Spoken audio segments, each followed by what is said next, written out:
guys! Welcome back to my channel. Again, my name is Jap. Kumusta naman kayo guys? Okay, so yan guys, maraming salamat po sa walang sawang pagsubaybay sa ating pong daily love reading. And sa mga interesado guys sa ating ibang video, ayan, pwede kayo guys manood sa iba pa nating video kasi yan naman po ay collective. Baka mas makarelate po kayo sa iba nating video. Okay, so yan guys, sa mga interesado rin guys sa ating pong private reading, wishing candle, cord cutting, para ma-remove yung mga blockages, pwede kayo guys mag-avail sa akin. Ayan, ino-offer ko rin po yan, no? Ayan yung link ng aking Facebook. Iiwan ko na lang po sa atin pong description box below. Ayan, message nyo na lang ako guys, no? Sa mga interesado. Tignan natin guys, kanino bang love reading yung masasagap natin ngayon? Kanino bang love reading to? Meron tayong The Emperor. Meron tayong Page of Cups and... Okay. Actually guys, ito sa pinapakita sa akin, hindi mo alam kung kailangan mag-focus ka pa ba sa person mo. Kasi pwedeng nandun ka na sa point na parang kailangan mo mag-focus sa sarili mo and parang maraming nangangailangan sa'yo, no? Hindi ka ganun ka-focus sa person mo. Parang nagpo-focus ka guys sa ibang bagay like hobby, family, or kung ano man to guys na parang ginagawa nyo. So parang ito yung mas pinagtutuunan nyo guys ng pansin, no? Parang hindi ka naman guys ganun ka-attached talaga sa person mo. Meron kang ibang bagay na parang mas pinagtutuunan ng pansin. Si person mo naman guys, the emperor, ramdam mo na parang kinokontrol niya yung mga decision mo sa buhay. So para guys, hindi makakabuti.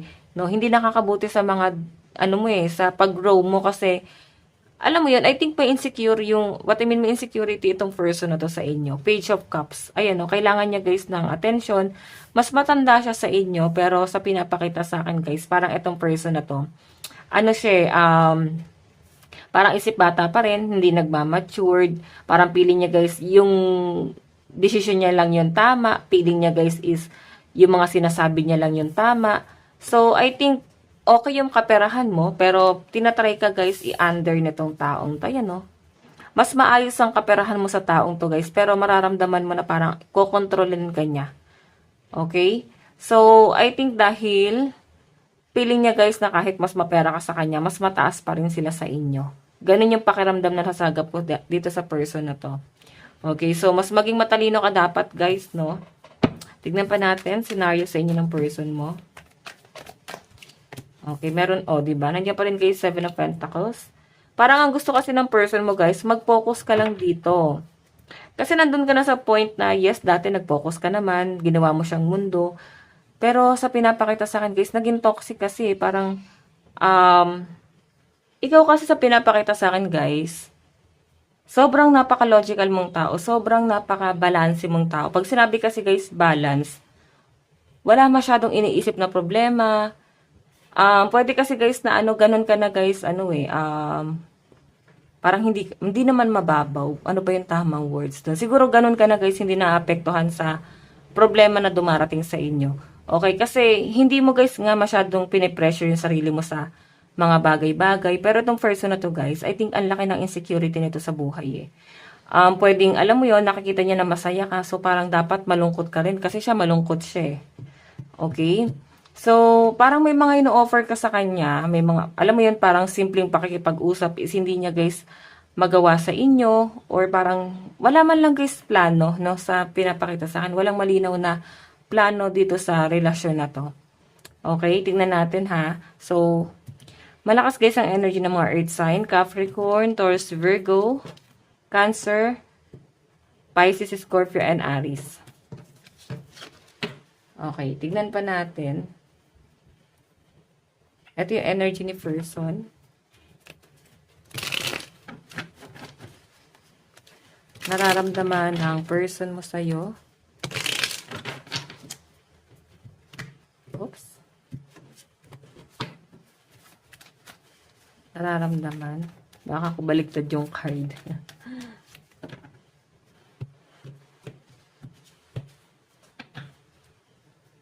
Okay. And nararamdaman mo kay person. Medyo guys, parang may pagka-selfish yung person mo, no? Okay. Tignan natin. Nararamdaman ni person sa'yo So, someone na matalino, someone na parang hindi focus sa kanya.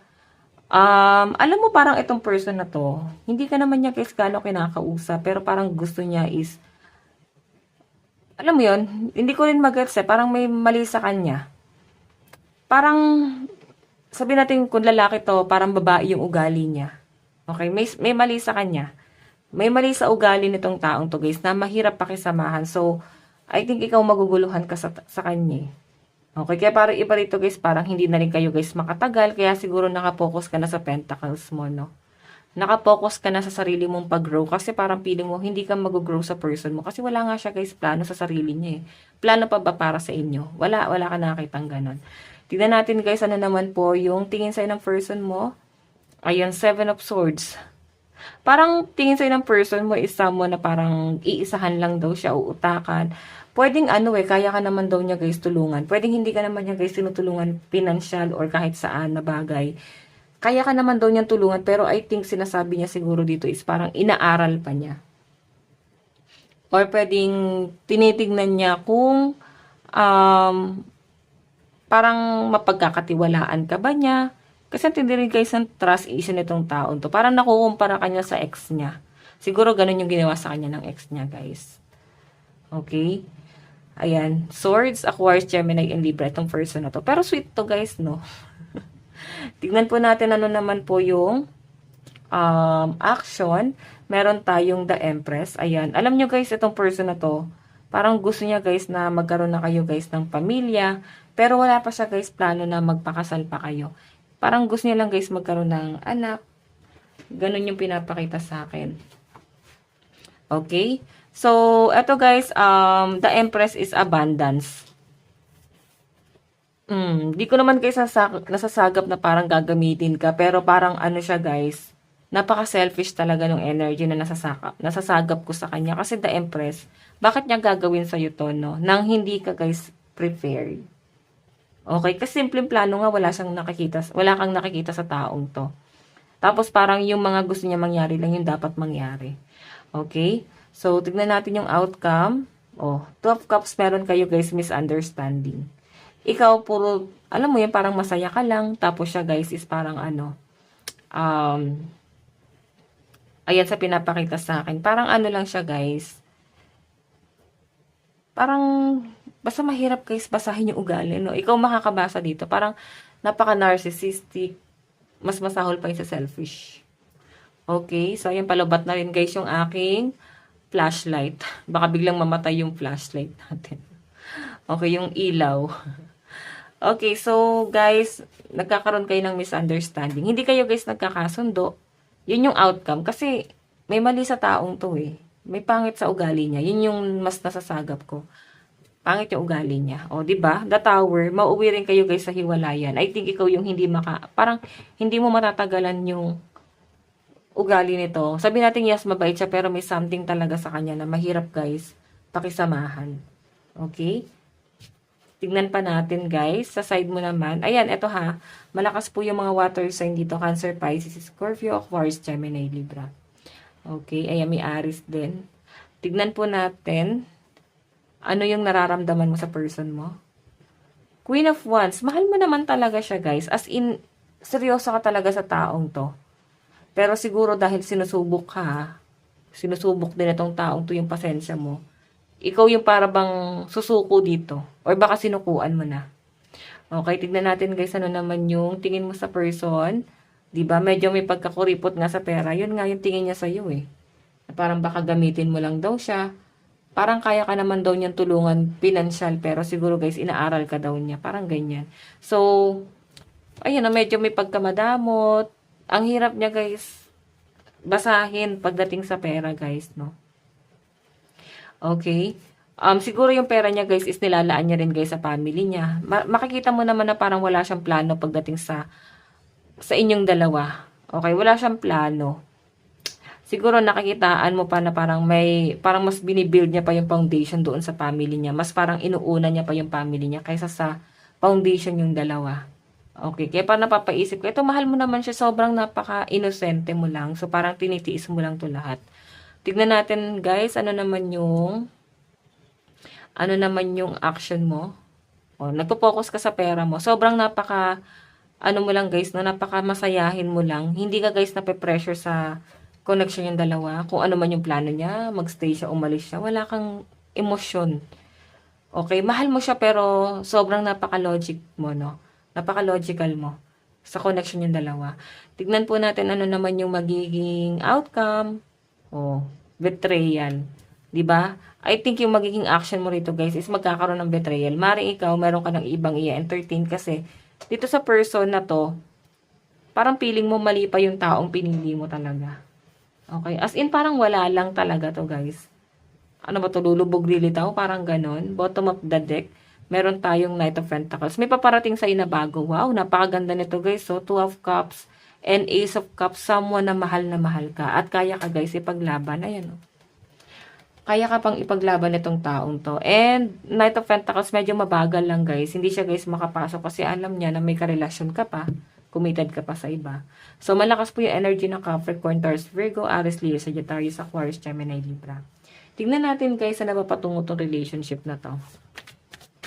Saan napapatungo tong relasyon na to, Spirit Guide. Meron tayong ipaglalaban ka pa rin niya eh. Paglalaban ka niya, guys, naguguluhan nga rin ako sa energy niya kasi parang hindi ka niya, guys, gano'ng kinakausap, pabebe, hindi sweet. Mararamdaman mo na parang hindi ka niya mahal, ang cold. Pero pag lumalayo ka, guys, sinahabol ka niya. Ang gulo, 'di ba? Ganun yung nasasaga po sa kanya. So, in the near future, guys, ipaglalaban ka pa rin niya eh. Meron tayong, ayan no, hindi ka lang niya, guys, ma-prioritize kasi I think, alam mo yon, umaasa sa kanya yung pamilya niya. So, ito ha, may new person na napaparating sa inyo. Pwedeng ito, someone na to, is someone na inantay mo or someone na pinagdadasal mo. So, I think mas worth it yung new person, guys. Okay? Oh. Third party. Baka nga, guys, malagay mo pa sa third party itong taong to kasi mas ano kayo, mas naghahanap ka na ng attention sa iba. Or hindi naman, guys, masabing third party. Pwede, iiwan mo tong person na to kasi meron ka ng nakita na bago. Or someone na mas better dito sa person na kadil mo ngayon. Kasi talagang napaka-toxic ng energy. Okay? Ayan. Parang may pagka mama's girl, mama's boy. Ganon. Ang hirap, guys, na parang hindi siya, guys, nakikinig sa mga ano mo, plano mo. Parang nakikinig pa siya, guys, sa plano ng ibang tao. Tingnan natin, guys, mensahe ng person mo. You are the light at the end of my tunnel. So, tinitignan ka lang ng person na to bilang option. Pwedeng maganda yung profession mo or may potential sa inyo, guys. Pwedeng meron lang siya, guys, na gustuhan sa inyo. Talaga na parang yun yung tumatatak sa kanya. Tingnan pa natin. Meron tayong, why do we have to be apart? Okay, so parang ito ha, nung umulis ka siguro, parang napapatanong siya, bakit pinagtagpo pa kayo? Parang na-down to, no? Okay, nasasaktan siya. Siguro, alam mo yon, binigay mo naman ang lahat ng pagmamahal na pwede mo ibigay sa taong to. Pero, mahirap talaga siya, guys, pakisamahan. Okay, yung ugali niya, guys, yung may mali, no? I wish we could be together forever. Yun pa rin yung pinagdadasal niya, guys. Hanggang sa pagtanda niya, ikaw pa rin talaga yung gusto niya. Pero siguro, guys, mahihirapan na tong taong to kasi ikaw, may iba ka ng may iba ka ng person na paparating sa inyo. Or pwedeng karelasyon mo na ngayon. Baka may humahabol sa'yo na ex. Pwedeng ex mo itong humahabol sa'yo. Pwedeng ito. Yung person kasi, guys, nakadil mo ngayon. Ito, kung in relationship ka na, guys, sa iba at napakaganda ng relasyon mo. Yes, napakaganda kasi mahal na mahal ka at ayan o. Meron kayong, guys, goal sa buhay. Okay? So, yun, guys. Ito lang naman po inyong love reading. Bukas po ulit. God bless and love you all. Bye-bye.